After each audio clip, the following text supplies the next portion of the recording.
Our first stop is Portsmouth, New Hampshire.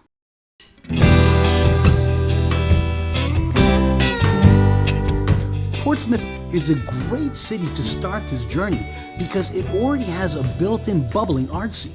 Portsmouth, with its wide variety of eateries and cultural institutions, also has a self-professed love of history. You'll see it when you walk down the street and can admire its wonderful architecture, or touchingly, when you come upon public art displays such as the Black Heritage Trail. Founded in 1995, features a number of bronze plaques and adjoining sculptures that tie in and commemorate the African American experience from slavery through the civil rights era. The legacy of this complex history are visible throughout the city.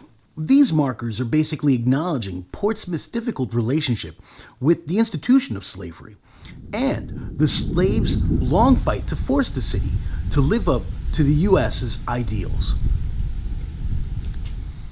Contemporary Portsmouth embraces the nostalgia and the aesthetics of its colonial past. The port did play a significant economic role until improvements in shipping efficiency began to bypass the city for larger ports.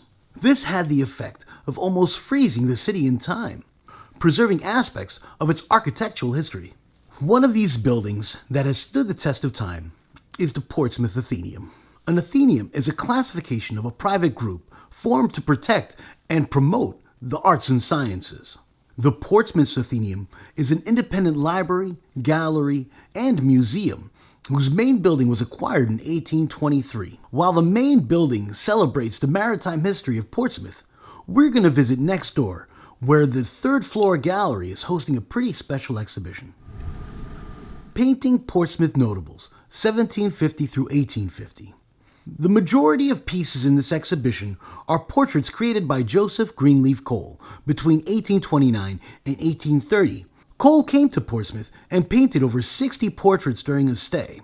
This was at a time when New Hampshire was just recognized as a separate royal colony, making Portsmouth its principal town, a destination where artists can make some money. Although Portsmouth lies on the banks